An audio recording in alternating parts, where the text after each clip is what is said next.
Hello there, YouTubers, and welcome to another episode of DrCassette's workshop.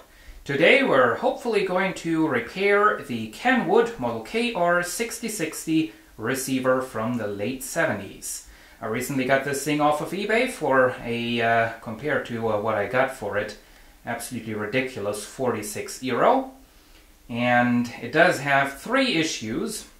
Number one, the power cord is absolutely messed up. That has to be replaced. Number two, the back panel is smashed in right where the power outlets are, the auxiliary power outlets. So those have to be taken out, and I have to put a blank piece onto the back part to cover up the holes. And number three, the phono preamplifier only works on one channel. So now let's go ahead and see what we can do. There are the power outlets right there, and as you can see the two unswitched ones are broken. I have to see what's going on inside. Maybe I will actually be able to leave the switched power outlet in its place. But no matter how I'm going to decide, the first thing that needs to be done is I'll have to remove this back panel right here, because it does have these this fake heatsink on top, and that's of course blocking everything that's underneath of that. I'll also have to remove the back panel to get this little security thingy out, and then I can just go ahead and replace this messed up power cord as well. Well, it's not all too easy to service this thing. I had to take off quite a few more parts than I expected, including the side panels. Now, these are made out of plastic, as you can see. However, there is a very, very thick metal chassis behind them, so it is quality, although it's kind of hidden away. Now, these side parts are actually made out of three parts. You have this with a fake heatsink on there.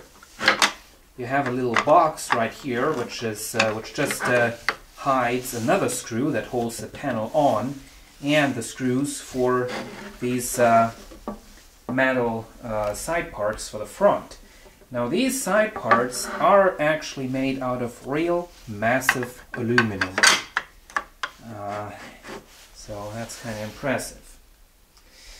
The way this was set up is quite impressive as well. As you can see, the whole entire back part just swings down, and as you can see, you have to unscrew 4 screws right there, and then you have this part.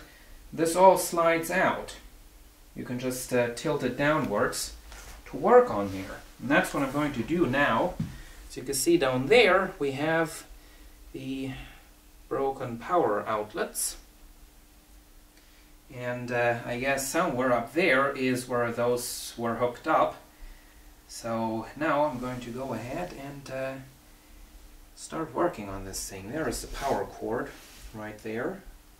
It's going to be a little complicated, but it should be possible. Now down there is the preamplifier. Of course, that's another address, because I guess the phono preamp is going to be on there as well. Down there are the selector knobs, which is kind of an interesting setup. They're directly mounted to the circuit board, and then there are just some very long pieces connecting them to the buttons on the front. And there we are, a little bit later. As you can see, I took the 3 power outlets out. Now the switched one, that was still good. You can see it right there. It's not broken or anything. And it was still sitting in there nice and safely. However, the problem is that with that switched outlet in place, I would not have enough space to safely mount a cover for this all. There you can see that's cracked right there, and there's even a crack going up to the speaker outlet jacks, but those are still holding on fine, so that's not a problem. I'm just going to cover this all up, and that's going to be about it.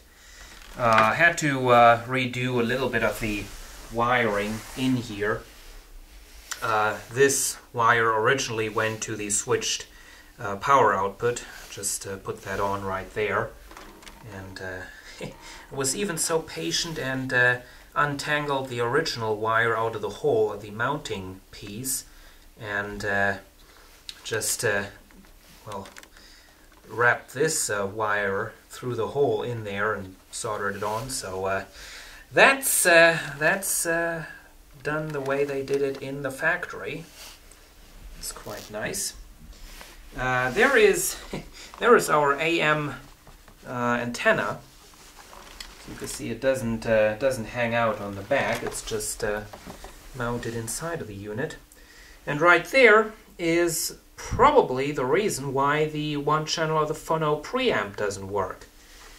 As you can see, apparently somebody who was in here before me didn't took care of the wiring very well, and he had this tangled up, and this wire was just pulling on this corner of the circuit board so badly that it just broke off, as you can see.